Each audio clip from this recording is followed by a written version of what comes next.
Assalamualaikum warahmatullahi wabarakatuh. Kawan-kawan semua, seluruh insan pengadaan di seluruh Indonesia, berjumpa kembali dengan Agus Arif Rahman, dengan Arif.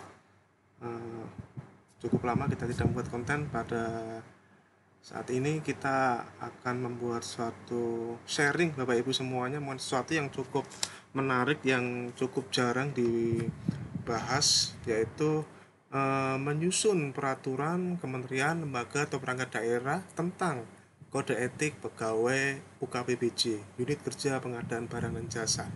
Bapak Ibu semuanya. Nah, bagi Anda yang belum kenal, ini adalah sekilas kartu nama saya. Ya, ini adalah fungsional pengadaan Ali Madia. Ini nomor HP saya, Anda bisa chat, bisa tanya, kita bisa diskusi.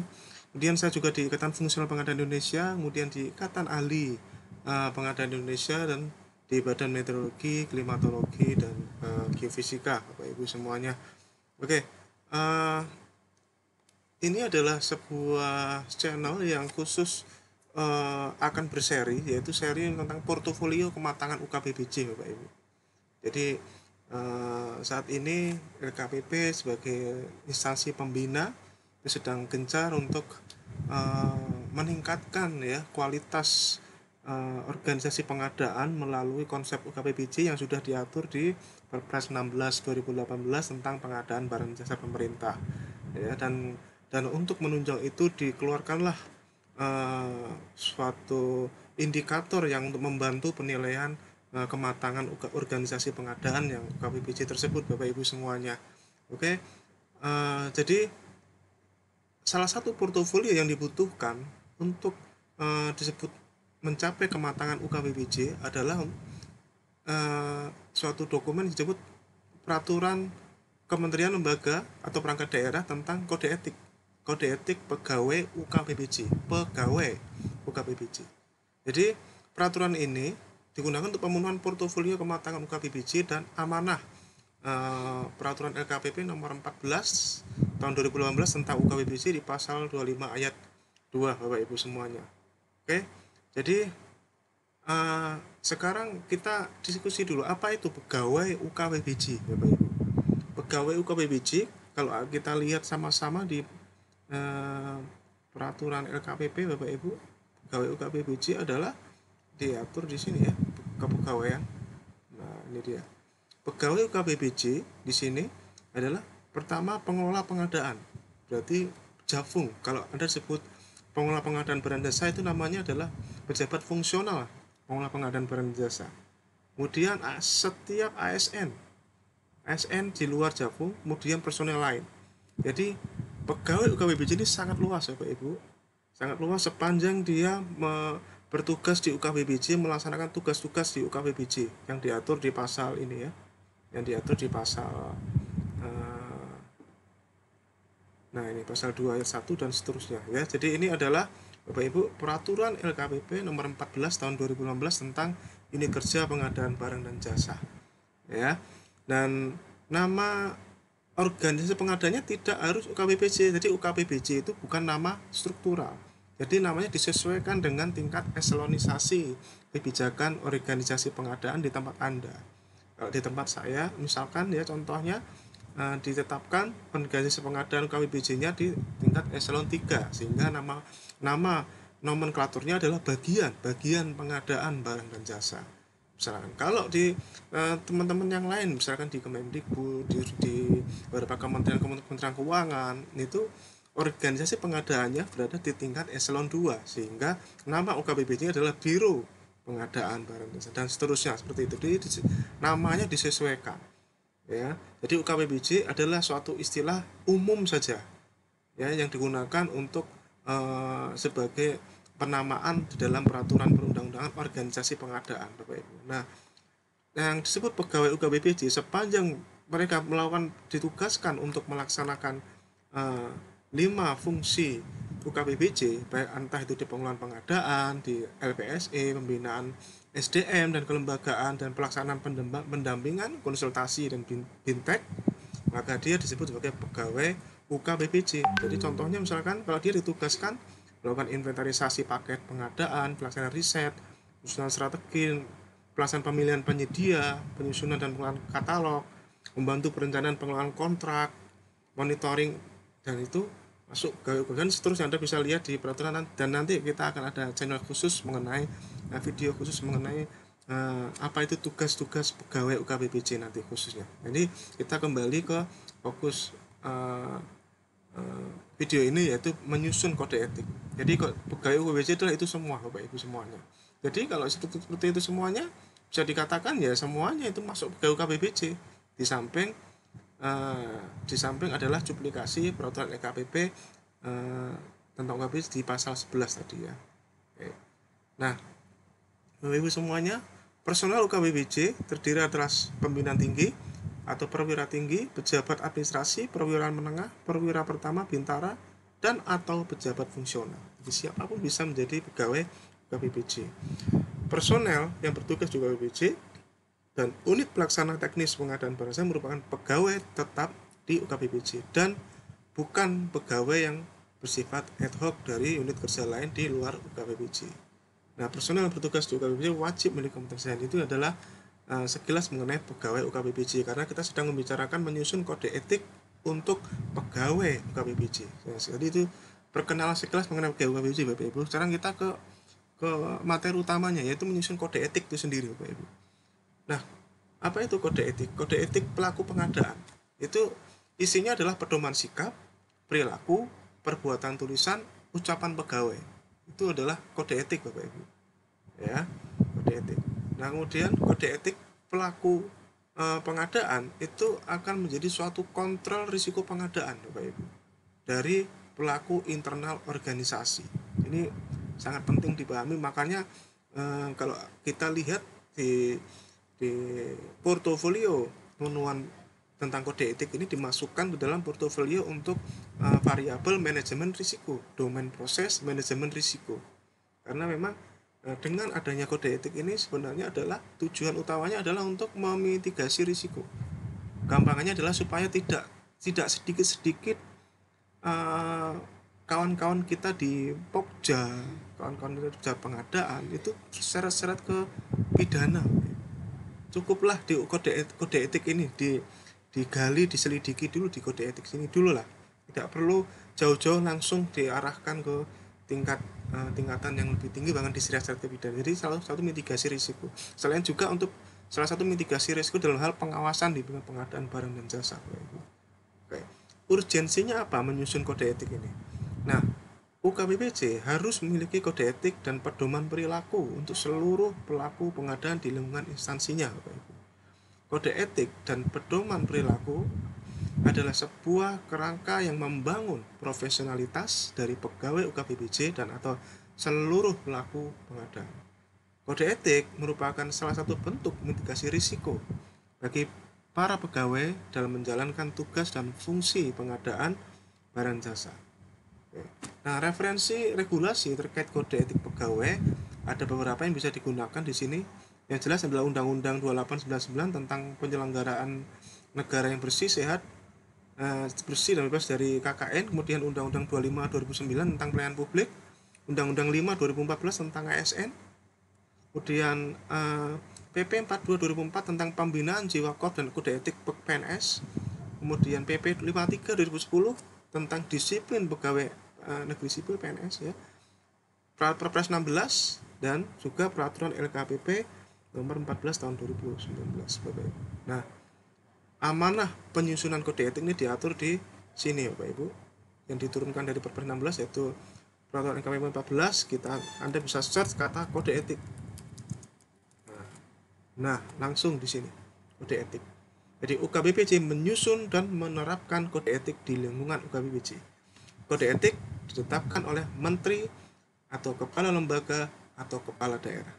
Jadi yang menetapkan peraturannya adalah setingkat menteri atau kepala lembaga atau kepala daerah, bukan eselon di bawahnya Bapak Ibu. Jadi peraturannya adalah peraturan yang ditandatangani oleh menteri, kepala lembaga atau kepala daerah. Jadi tingkat tinggi Bapak Ibu.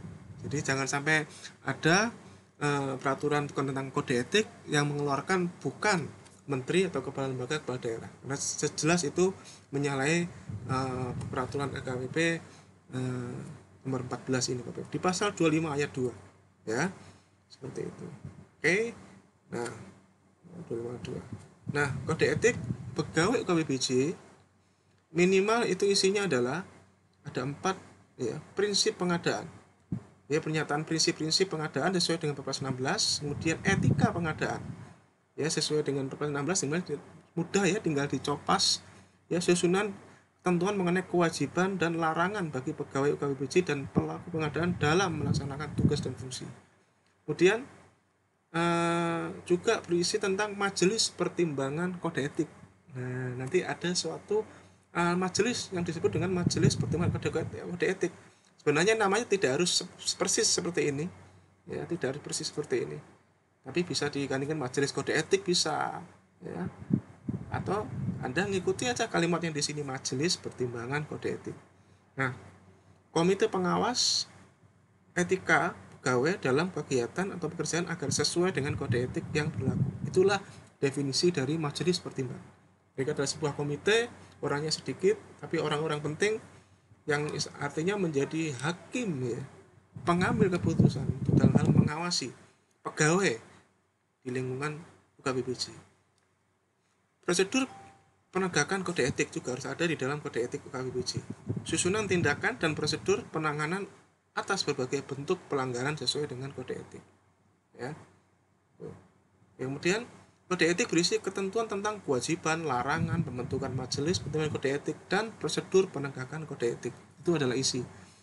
Personel pada majelis pertimbangan kode etik berjumlah gasal yang terdiri dari unsur inspektorat, unsur bidang kepegawaian, unsur bidang hukum di instansi masing-masing. Ya, seperti itu. Majelis pertimbangan kode etik dibantu oleh sekretariat. Letaknya di mana sekretariat di sini sudah diatur di peraturan LKPP 14 ini. Letak sekretariat berada di Inspektorat Jenderal atau Inspektor Daerah. Jadi di APIP-nya masing-masing. Itu tempatnya sekretariatan Majelis Pertimbangan Kode Etik. Oke, jadi seperti ini kurang lebih bahannya. Ya, Majelis Pertimbangan Kode Etik ada sekretariatnya di Inspektorat. Orang-orangnya berjumlah gasal yang terdiri dari 3 bagian ini. Jadi tidak ada yang bagian UKBPJ sendiri tidak ada di sini. Ya, ada orang luar semuanya. Ya, inspektorat dan kepegawaian bidang hukum. Jadi seperti itu. Nah, kemudian bagi personel di lingkungan UKBPJ yang menjabat sebagai pengelola pengadaan barang jasa, artinya menjabat pejabat fungsional pengelola pengadaan barang jasa, maka kode etik yang diterapkan adalah kode etik pejabat fungsional pengelola pengadaan barang jasa yang ditetapkan oleh LKPP.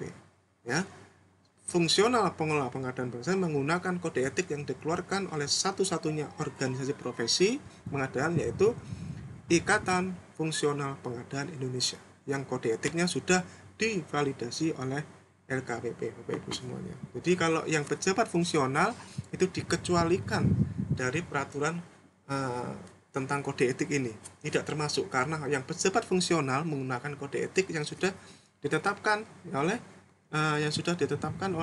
Ikatan Fungsional Pengelola Pengadaan Indonesia, Ikatan Fungsional Pengadaan Indonesia (IFPI) yang sudah divalidasi LKPP. Ya, seperti itu. Nah, ini saya tunjukkan, ini adalah kode etik dan kode perilaku profesi fungsional pengelola pengadaan Indonesia. Nanti kita bisa sharingkan lain waktu. Yang jelas kode etik yang template yang saya susun ini sebagian besar mencuplik dari sini supaya selaras ya, supaya selaras. Ya, jadi baik yang fungsional maupun yang tidak fungsional, kode etiknya tidak jauh berbeda terkait kewajiban dan larangannya. Karena juga ini sebenarnya diambilkan dari Perpres 16 di bagian pasal yang terkait etika pengadaan, Bapak Ibu. Oke, jadi kalau fungsional itu pakai ini. Tapi kalau yang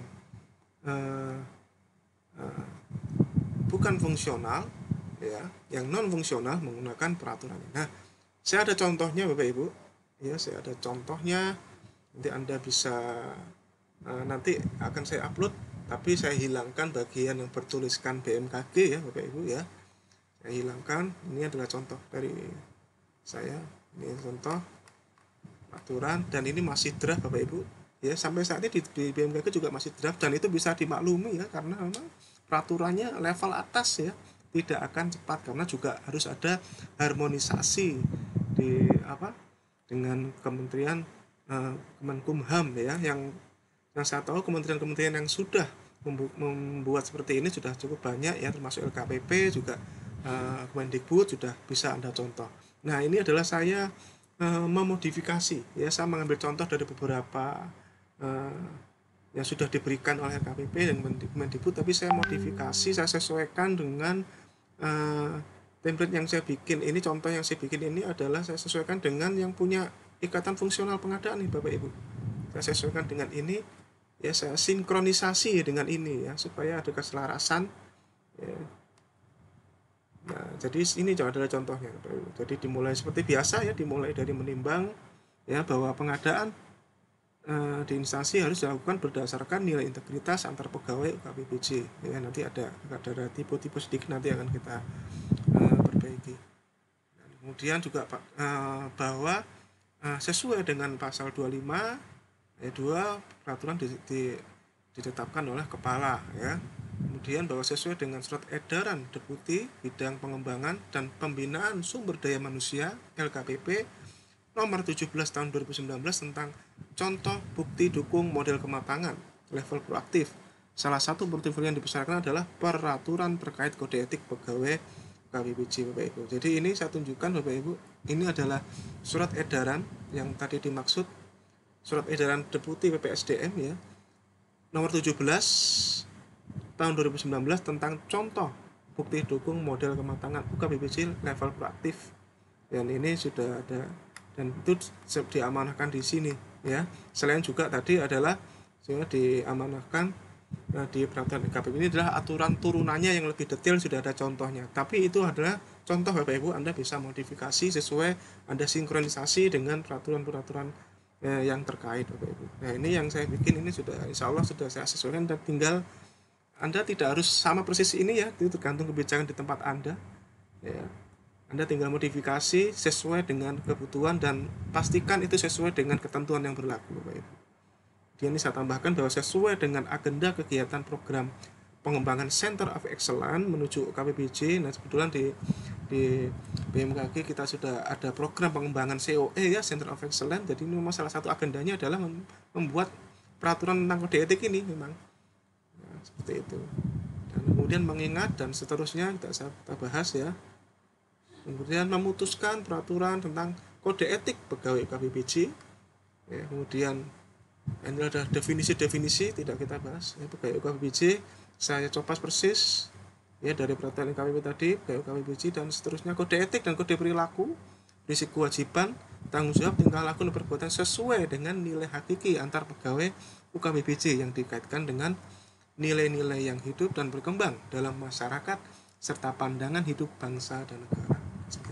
Kemudian juga ada definisi tentang pengaduan, kemudian terperiksa, majelis pertimbangan kode etik ya.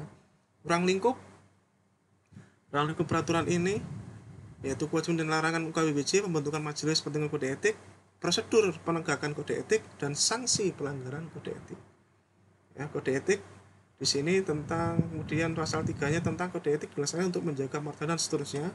Kemudian pasal 4 terkait dengan kode etik dilaksanakan dengan prinsip. Nah, ini pasal 4. Nah, ini adalah prinsip-prinsip tadi disampaikan bahwa kode etik harus berisi prinsip. Nah, prinsip pengadaan tidak perlu Anda mikir, sudah ambil saja dari Perpres 16. Tinggal kita tambahkan definisi di sini. Nah, definisi ini saya ambil dari mana? Definisi saya ambil dari yang sudah divalidasi LKPP, Bapak Ibu. Ya, ini dia kode etik yang dikeluarkan oleh Ikatan Fungsional Pengadaan sudah divalidasi LKPP. Ya, dan karena di Perpres 16 tidak ada penjelasan tambahan mengenai definisi prinsip-prinsip pengadaan, tapi sudah dijelaskan di sini, sehingga saya tinggal copy paste Bapak Ibu semuanya prinsip-prinsip pengadaan ya, sehingga selaras. Itu yang modifikasi yang saya lakukan di peraturan tentang kode etik ini Bapak Ibu. Kemudian kode etik itu sendiri, kode etik dan kode perilaku.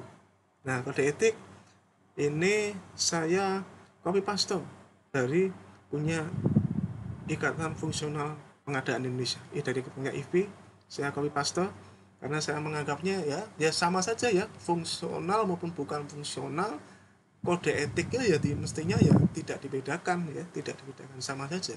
Bedanya yang satu adalah pejabat fungsional, satunya bukan pejabat fungsional, itu aja. Tapi secara etika ya pastinya sama saja Bapak Ibu, ya. Dan sebenarnya ini juga mengambil dari Perpres 16 juga ujung-ujungnya, ya.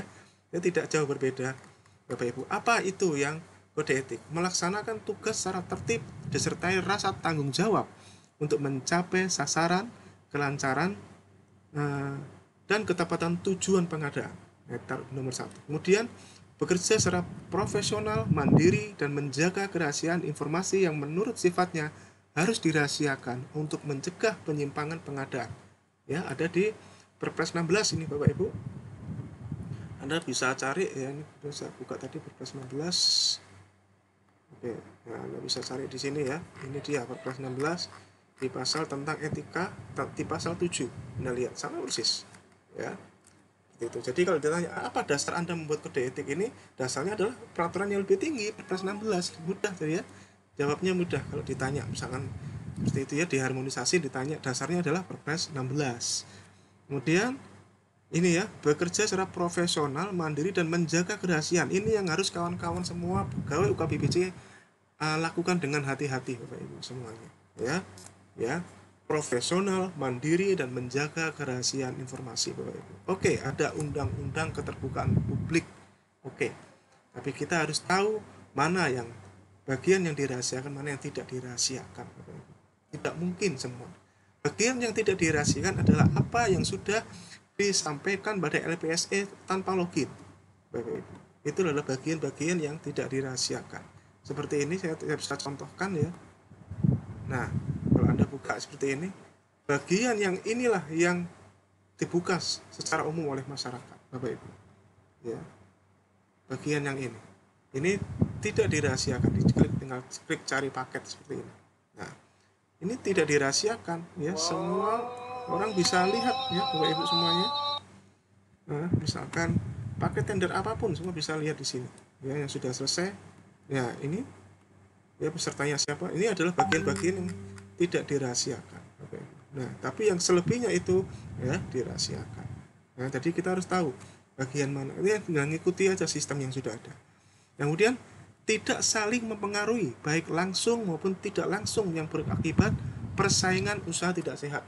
Ya, tidak saling mempengaruhi. Ya, biasanya ini potensi modusnya adalah pada saat RFI, ya, Request for Information, dengan pelaku usaha hati-hati. Yang penting adalah kita kembali ke tujuannya saja. Kalau memang RFI ya RFI aja, tapi jangan ada embel-embel yang sifatnya mempengaruhi seperti ini. Ya, apalagi ini untuk seluruh pelaku pengadaan, ya. Kemudian menerima dan bertanggung jawab atas segala keputusan yang ditetapkan sesuai dengan kesepakatan tertulis pihak yang terkait, ya, seperti itu. Jadi kalau disesuaikan dengan kewenangan masing-masing. Apa tuh tugas dan kewenangan PPK, apa tugas dan kewenangan Pokja pemilihan. Nah, di sini secara etika kita dituntut untuk menerima dan bertanggung jawab atas segala keputusan yang ditetapkan sesuai dengan kesepakatan tertulis pihaknya, termasuk PPK dengan penyedia, ya, konsisten komitmen. Menghindari dan mencegah terjadinya pertentangan kepentingan pihak yang terkait, baik secara langsung maupun tidak langsung, yang berakibat persaingan usaha tidak sehat lagi dalam pengadaan barang jasa, ya. Dan menghindari, mencegah pemborosan dan kebocoran keuangan negara, ya. Menghindari dan mencegah penyalahgunaan wewenang dan atau kolusi. Ya, ini kita hati-hati dengan hal ini, ya. Kemudian terakhir adalah ini yang paling berat, ya, tidak menerima, tidak menawarkan, tidak menjanjikan untuk memberi atau menerima hadiah, imbalan, komisi, raba, dan apa saja dari atau kepada siapapun yang diketahui atau patut diduga berkaitan dengan pengadaan barang jasa. Apapun itu Bapak Ibu. Jadi ini adalah tentang kode etik. Kemudian yang dilarang. Nah, ini juga tadi kan kewajiban dan larangan. Larangannya di sini kalau versi yang saya bikin ada A sampai I, ya. A, B, C, D, E, F, G, H, I. Ada 9 larangan di sini yang saya bikin. Sekali lagi ini adalah fleksibel, jadi template yang saya contoh ini adalah hanya contoh yang bisa Anda sesuaikan di instansi Anda masing-masing, ya. larangan yang pertama adalah melakukan penyimpangan standar operasional prosedur pengadaan penjasa yang bersifat administratif. Ini kata ini bisa Anda tambahkan, bisa tidak, terserah, itu kebijakan Anda. Saya lebih suka ini saya tambahkan, Bapak Ibu. Ya. Jadi ini larangan yang bersifat administratif. Jadi artinya kalau dia melanggar SOP tapi sifatnya bukan administratif, larinya ke larangan yang bawah-bawahnya tadi. Ya, yang lebih berat nanti yang dibaca di bawahnya nanti ya. Tapi kalau administrasi pun juga dilarang di sini. Ya, supaya ini apa? Bapak Ibu, ini adalah suatu mitigasi risiko. Apabila misalnya ya, Pokja pemilihan melakukan kelalaian dalam penyimpangan SOP dan sifatnya itu administratif, maka hukumannya bukan terseret-seret ke pidana, Bapak Ibu, tapi cukup dijatuhi hukuman sanksi kode etik sesuai dengan peraturan ini. Itu adalah salah satu bentuk mitigasi risiko yang dalam tanda kutip ya bisa dikatakan melindungi, ya melindungi, Bapak Ibu. Ya, karena kita faktanya melihat, Bapak Ibu, banyak sekali korban yang kesalahan-kesalahan yang sebenarnya adalah kelalaian administratif tapi terseret-seret ke pidana, Bapak Ibu. Kasihan. Nah, oleh karena itulah peraturan kode etik ini dapat digunakan sebagai alat, ya, sebagai alat untuk menghukum secara administratif saja, Bapak Ibu. Nanti kita lihat di pasal tentang sanksi nanti. Ya, tidak sampai. Ya, terkecuali nanti ada bagian-bagian yang harus parah, ya, nanti ada di bawah nanti, ya, seperti itu. Kemudian memberikan data dan informasi yang tidak benar dan atau segala sesuatu yang belum pasti atau diputuskan. Nah, ini dia ya. Jadi kalau misalkan para PPK atau Pokja misalkan ya membocorkan misalnya ya dokumen penawaran suatu peserta kepada orang luar yang sehingga menyebabkan ke LSM misalkan, nah itu sangat berbahaya ya, itu melanggar kode etik dan itu berat, Bapak Ibu. Ya, menggunakan apalagi kalau misalkan itu masih dalam evaluasi, dia belum ngambil keputusan nih, ya, dengan ini belum diputuskan ini. Nah, ini belum pasti, belum tahu nih lulus atau tidak lulus, dibocorkan keluar misalnya ya. Nah, itu hati-hati. Ya, itu melanggar kode etik. Kemudian menggunakan fasilitas atau sarana kantor untuk kepentingan pribadi, kelompok dan atau pihak lain. Ya, ini Anda bisa ya, jelas ya ini ya. Melaksanakan proses pemilihan penyedia barang jasa yang diskriminatif atau pilih kasih. Ya.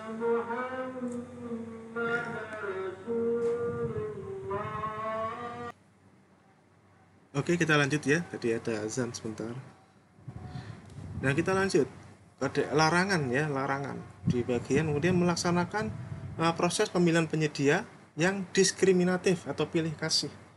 Nah, ini nanti kalau ada bukti ada pelanggaran ini nanti ada sanksinya. Kemudian larangan berikutnya adalah mengucapkan perkataan dan atau menuliskan kalimat yang tidak etis dan bersifat melecehkan atau melanggar kesusilaan kepada calon penyedia atau penyedia, kuasa atau wakilnya, baik langsung maupun tidak langsung, atau perusahaan yang mempunyai afiliasi dengan penyedia barang jasa atau masyarakat. Atau masyarakat. Jadi kata kerja kuncinya adalah mengucapkan perkataan ya yang tidak etis. Ini dilarang ya. Kemudian meminta dan atau menerima imbalan dalam bentuk apapun dari penyedia atau calon penyedia atau kuasa atau wakilnya, baik langsung maupun tidak langsung, atau perusahaan yang mempunyai afiliasi dengan penyedia. Oke, ini menerima dan atau menerima imbalan.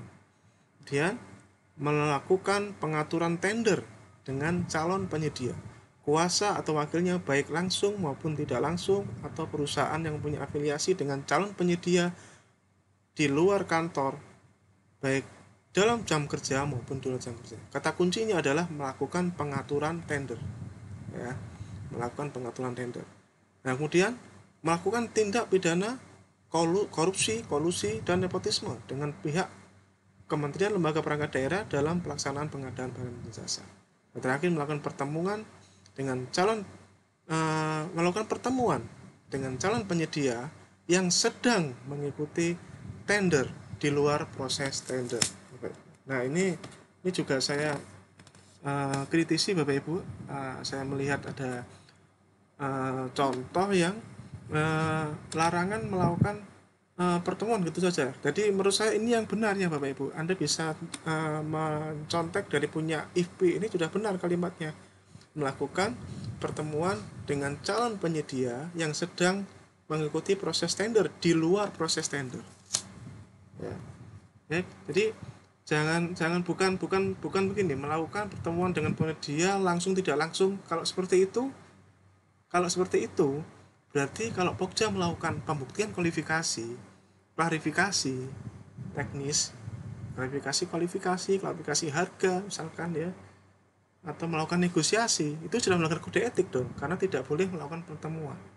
Kalau PPK melakukan RFI, kalau PPK melakukan survei ke lapangan, ya survei ke toko-toko misalkan, bukan ke online shop tapi benar-benar ke pabriknya misalkan, itu sudah melanggar kode etik kalau kalimatnya adalah dilarang melakukan pertemuan dengan calon penyedia. Tidak tabu Bapak Ibu, pertemuan dengan penyedia itu tidak ada, justru itu harus dilakukan. Jangan sampai kita membeli kucing dalam karung, ya itu harus dilakukan. Yang penting kita tahu batasnya kapan kita tidak boleh bertemu, kapan tidak boleh bertemu.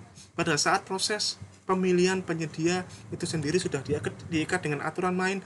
Biarkan sistem yang bekerja Bapak Ibu, biarkan sistem yang bekerja ya. Jadi kalau sudah ikut proses tender, ya sudah, kita jaga jarak dulu. Nanti kalau sudah selesai tender mau kontrak, sudah apalagi berkontrak, ya harus ketemu dong ya, seperti itu ya. Jadi kalimat untuk kode etik larangan ini menurut saya ini yang benar Bapak Ibu. Jadi bukan kita dilarang bertemu penyedia, tapi kita dilarang bertemu penyedia pada saat sedang proses tender ya, tidak di dalam proses tender. Jadi yang dilarang di sini adalah melakukan pertemuan dengan calon penyedia yang sedang mengikuti proses tender di luar proses tender ya, ya sedang mengikuti proses tender ya. Jadi kode etiknya kita perhatikan Bapak Ibu, bahwa kalau seorang ditunjuk sebagai menjadi pokja pemilihan dan Anda sedang menjalankan satu proses tender, Anda jangan bertemu siapapun, apalagi kalau Anda bertemu calon penyedia. Nanti kalau sudah tender silahkan ya, bagian dari analisis pasar ya, untuk mengetahui ketersediaan penyedia silahkan. Tapi begitu tender, stop dulu. Itu yang dimaksud dengan kode etiknya, di batasannya di situ ya. Ya, jangan dituliskan tidak seperti ini. Kalau penulisan tidak seperti ini, dilarang bertemu penyedia titik misalkan seperti itu, wah nanti kalau Anda melakukan pembuktian klarifikasi, negosiasi, di melanggar kode etik namanya ya, dianggap melanggar kode etik ya, kurang tepat kalau ketentuannya adalah seperti itu. Menurut saya yang tepat adalah yang punya FP ini sudah betul, menurut saya adalah melakukan pertemuan dengan calon penyedia yang sedang mengikuti proses tender di luar proses tender.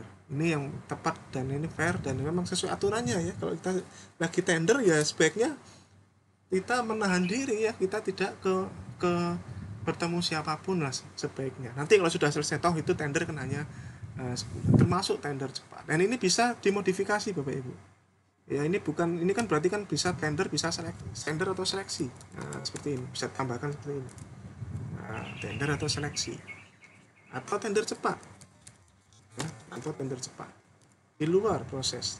Nah, dan sebenarnya di luar proses ini tidak harus bukan proses tender, itu saja.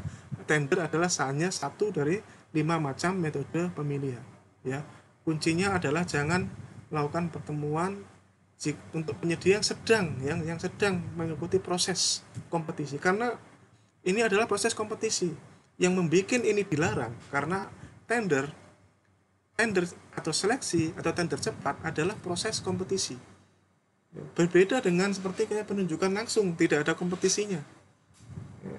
Berbeda dengan itu. Tapi kenapa ini masuk ke larangan? Karena ini adalah metode pemilihan yang sifatnya adalah bersifat kompetisi. Nah, untuk dalam rangka menjaga etika ini, kalau lagi sedang tender, ya jangan pertemuan. Ya, seperti itu.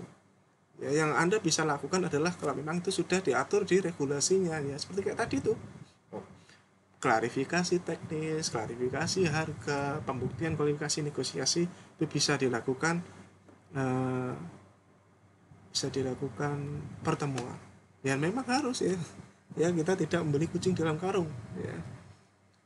Oke, itu tadi adalah kewajiban dan larangan. Kemudian etika sosialnya, perilaku atau etika sosial. Nah, di sini ada beberapa: bertanggung jawab dan menjunjung tinggi kehormatan serta martabat antar pegawai UKWBJ, bersedia untuk berbagi pengalaman dan wawasan pengadaan kepada rekan pegawai UKWBJ, bersedia memberikan dukungan kepada antar pegawai UKWBJ dalam pengembangan dan peningkatan kompetensi, senantiasa menghormati hak-hak dan menjaga kepercayaan antar pegawai UKWBJ, berperan dalam mengembangkan organisasi antar pegawai UKWBJ, menghindari tindakan-tindakan yang berindikasi gratifikasi, korupsi, kolusi, nepotisme, dan atau konflik kepentingan dalam proses pengadaan, bersikap netral dan semua calon penyedia, saling menghormati dan menghargai antar pegawai UKWBJ lain. Ini adalah perilaku atau etika sosial. Ya. Oke, sekarang kita ke bab 3, yaitu tentang majelis pertimbangan kode etik. Nah, dalam rangka penegakan kode etik dibentuk majelis ini ya, majelis, dan majelis ini bersifat ad hoc. Majelis ini bersifat ad hoc. Ya. Kemudian majelis ini diangkat, diberhentikan, dan bertanggung jawab kepada inspektur. Ya, Inspektorat Jenderal, inspektur, APIP ya. Seperti itu ya. Kemudian di pasal 7-nya, keanggotaan majelis pertimbangan kode etik dalam pasal 6 terdiri atas. Nah, ini kalau jumlah yang penting adalah gasal. Ini contoh kalau dari saya, contohnya adalah 1 orang ketua perangkap anggota, kemudian 2 orang anggota. Ya, seperti ini. Kemudian ketua dijabat oleh paling rendah pejabat administrator atau pejabat fungsional auditor media pada inspektorat. Ya, ini adalah ketua. Kemudian anggota majelis diduduki oleh 1 orang unsur satuan kerja yang menangani bidang kepegawaian dan 1 orang unsur satuan kerja yang menangani bidang hukum. Ya, seperti itu. Kemudian pangkat dan atau jabatan keanggotaan majelis paling rendah sama dengan pangkat dan atau jabatan terperiksa. Ya, jadi sebaiknya Bapak Ibu, pangkat dan jabatannya adalah golongan 4A ke atas lah ya. Ini untuk berjaga-jaga kalau yang terperiksanya golongannya cukup tinggi ya. Jadi ya diusahakan lah yang 4B ke atas gitu ya, yang menjadi anggota, yang menjadi ketua dan anggota di majelis pertimbangan kode etik ini, supaya keanggotaannya juga sesuai ya, tidak pada saat ternyata nanti yang terperiksa golongannya tinggi, jadi terus ternyata anggota majelisnya ya keanggotaannya ada yang lebih rendah, terpaksa nanti ganti SK lagi ya. Daripada kerja 2 kali, pikirkan Bapak Ibu, pikirkan SDM yang di majelis pertimbangan kode etik ini yang berpangkat tinggi aja sekalian ya. Kemudian majelis dengan kode etik ditetapkan dengan keputusan inspektorat. Jadi majelisnya itu inspektorat yang bikin. Oke. Nah, majelis pertimbangan kode etik tugas. Nah, ini tugasnya adalah menegakkan kode etik, melaporkan hasil pemeriksaan kode etik kepada inspektur. Nah, laporan bersifat rahasia dan terbatas. Nah, ini saya kasih tebal ya, laporan bersifat rahasia dan terbatas. Oke. Kemudian majelis pertimbangan kode etik mempunyai kewenangan melakukan pemanggilan pada pegawai UKWBJ yang diduga melakukan pelanggaran kode etik. Jadi mereka berhak untuk melakukan pemanggilan Bapak Ibu. Jadi dengan adanya majelis pertimbangan kode etik ini bisa, satu langkah mitigasinya adalah kalau misalkan kalau sampai satu kasusnya itu di APH, bisa disampaikan, mohon ditunggu dulu hasil penyelidikan ya, pemanggilan terperiksa itu oleh majelis pertimbangan kode etik dulu. Nanti baru hasilnya silahkan kalau memang menjurus ke arah pidana silahkan tindakan. Kalau tidak, mohon cukup diselesaikan dengan sanksi etik yang diatur di peraturan kode etik ini. Seperti itu contoh penggunaannya nantinya ya, apabila memang kesalahannya hanya kesalahan bersifat administratif saja. Jadi ini bisa melakukan pemanggilan, kemudian melakukan pemeriksaan pelanggaran kode etik dan menetapkan atau tidak adanya pelanggaran kode etik. Jadi yang ditetapkan adalah ada atau tidak ada pelanggaran kode etik. Kemudian dalam rangka melancar pelaksanaan tugas, maka dibentuk sekretariat, ya. Sekretariatnya di inspektorat. Sekretariat punya tugas menerima pengaduan, menganalisis pengaduan dan atau informasi dugaan pelanggaran kode etik, melaksanakan kegiatan administrasi majelis, mempersiapkan keputusan majelis, melaksanakan tugas lain yang dibutuhkan. Jadi ini adalah 5 tugas utama dari sekretariat yang ada di inspektorat tadi, ya. Dan ketentuan mengenai pelaksanaan tugas sekretariat ditetapkan oleh keputusan inspektur lagi, ya, keputusan inspektur. Oke. Kemudian ke bab 4 mengenai pasal 12 tentang penegakan kode etiknya, ya. Penegakan kode etik dilakukan melalui tahap pengolahan dan analisis dugaan awal pelanggaran kode etik, pemeriksaan pelanggaran kode etik, dan diakhiri dengan penetapan pelanggaran kode etik. Jadi pengolahan data dan analisis dulu, pemeriksaan dan penetapan pelanggaran kode etik.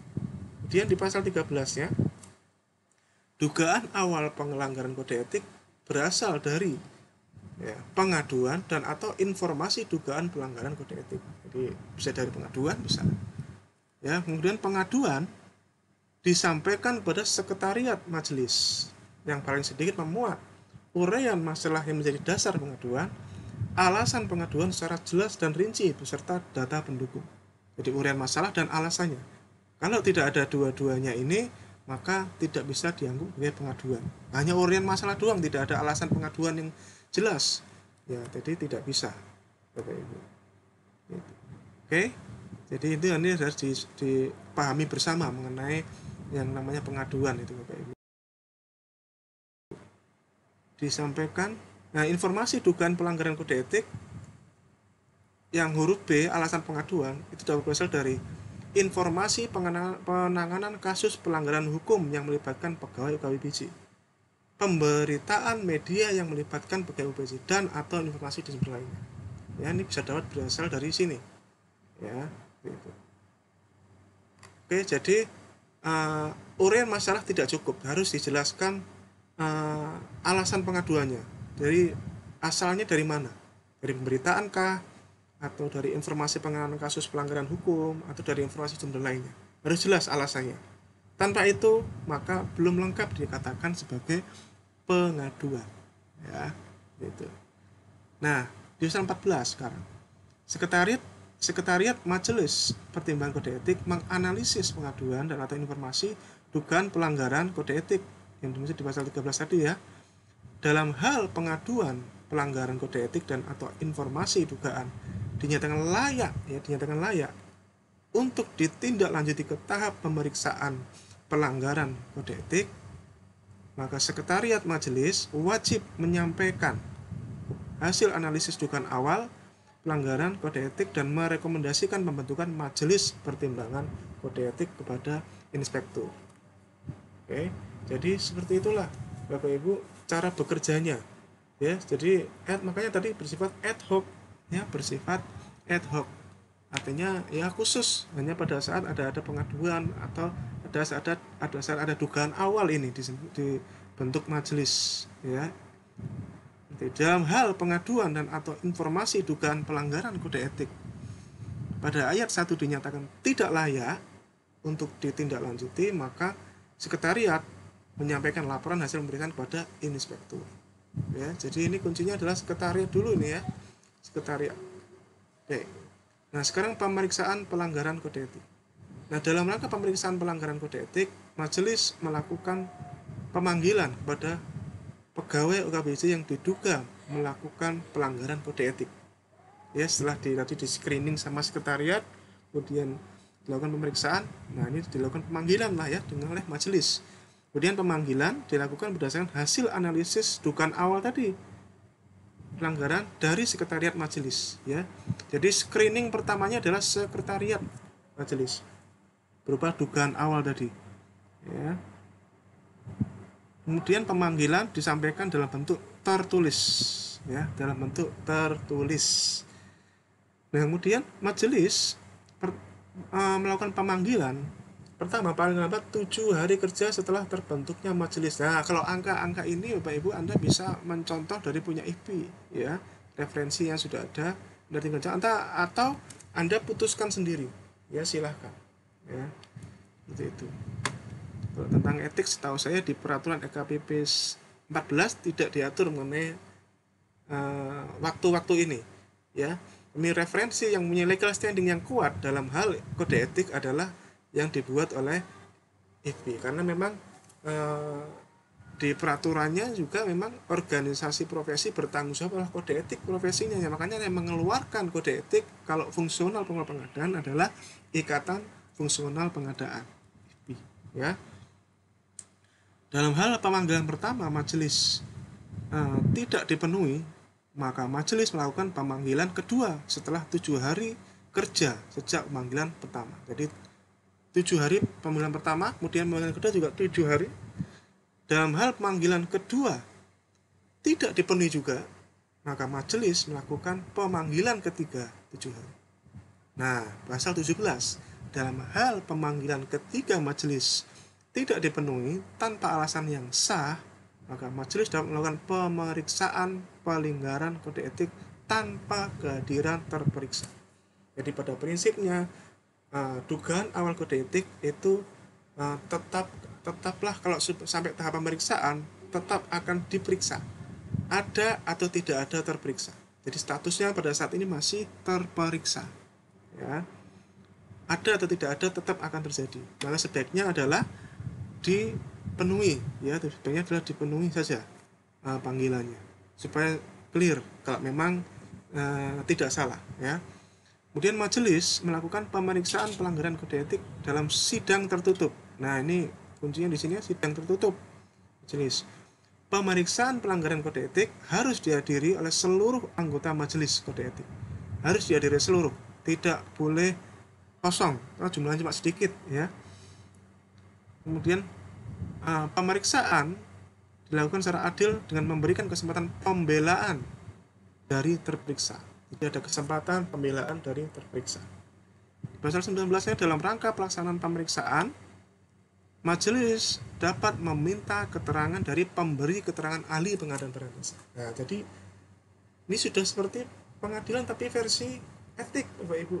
Oleh karena ini ya makanya saya tadi beberapa kali kita sampaikan, ini adalah salah satu bentuk mitigasi risiko, ya. Jangan langsung ujuk-ujuk dibawa ke APH lah, dibawa ke majelis etik aja sudah cukup kok. Prosesnya juga tidak jauh berbeda kok, ya. Ada pemberi keterangan ahli kalau memang diperlukan, ya, seperti itu, ya. Tidak langsung dibawa ke aparat penegak hukum, dibawa dulu ke majelis etik aja dulu kalau memang ada dugaan awalnya. Kemudian pemberi keterangan ahli berdasarkan rekomendasi dari lembaga yang menangani urusan pemerintah di bidang pengadaan barang dan jasa. Oke, jadi pemberi keterangan ahlinya adalah berdasarkan rekomendasi dari LKPP sebaiknya, ya. Dan LKPP punya banyak pemberi keterangan ahli, stoknya banyak, ya. Semuanya valid dan memiliki kompetensi semuanya, ya, Ibu. Oke, kemudian penetapan. Nah, ini tahap penetapan sekarang. Tadi kan pemeriksaan, penetapan. Nah, majelis menetapkan keputusan setelah melakukan pemeriksaan. Ya, jadi dugaan awal, pemeriksaan, paling tinggi adalah penetapan terakhir. Nah, keputusan diambil secara musyawarah mufakat.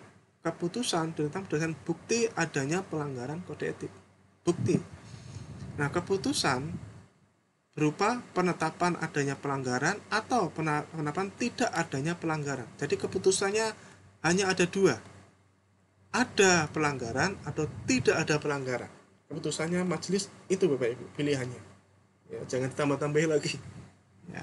Kemudian bersifat final. Nah, ini yang membedakan dengan pengadilan, ya, tidak ada bandingnya, semuanya bersifat final. Keputusan majelis bersifat final, ya, tidak ada banding.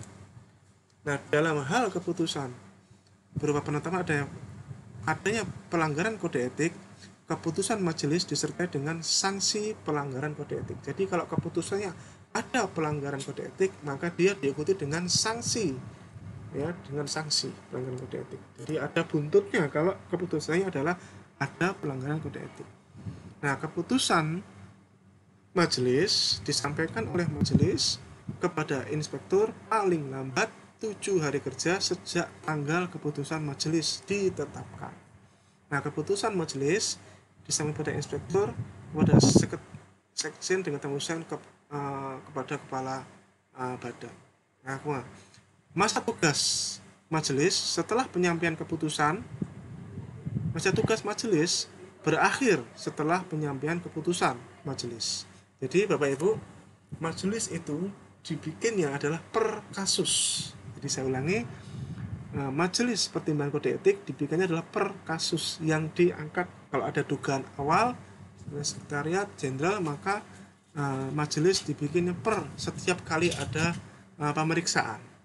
Setelah ada keputusan, maka majelis tugasnya selesai.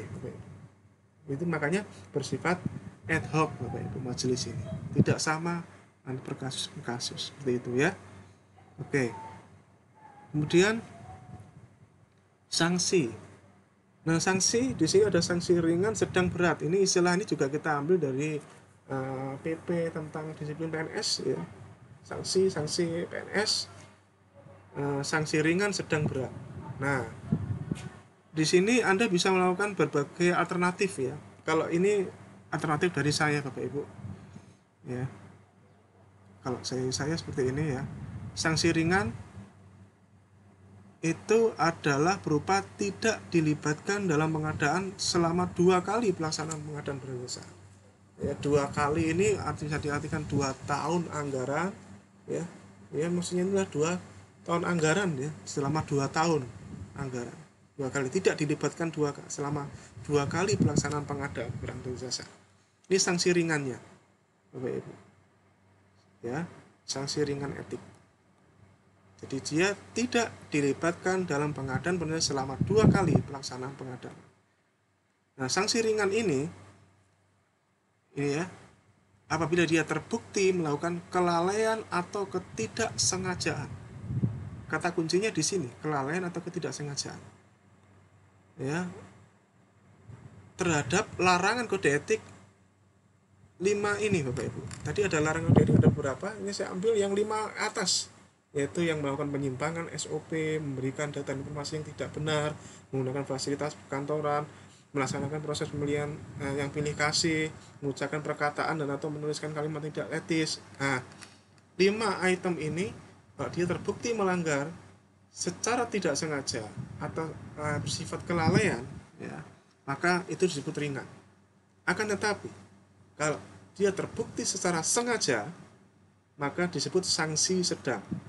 Ini adalah konsep sanksi yang modifikasi yang saya bikin seperti ini. Sekali lagi, ini adalah contoh dan Anda bisa kembangkan Anda sendiri. Jadi kalau saya adalah, jadi ngambilnya adalah dari larangannya. Larangan tadi ada 8, kalau tidak 8 atau 9 ya, tidak salah larangan tadi ya. Jadi saya ambil 5 di mana yang sanksi ringan dan sanksi sedang ini sama, hanya saja sanksi ringan kalau itu merupakan sifatnya kelalaian atau ketidaksengajaan. Tapi kalau yang sedang, bukti yang didapatkan adalah merupakan bukti kesengajaan. Nah, itu sanksinya adalah sedang, Bapak Ibu. Nah, sedangkan yang berat, nah, kalau sedang 4 kali pelaksanaan pengadaan, 4 tahun. Ya. Tidak dilibatkan dalam pengadaan barang jasa selama 4 kali pelaksanaan pengadaan. Ya. Jadi libur 4 tahun. Tidak kerja 4 tahun di bidang pengadaan, pindah ke tempat lain kalau sedang.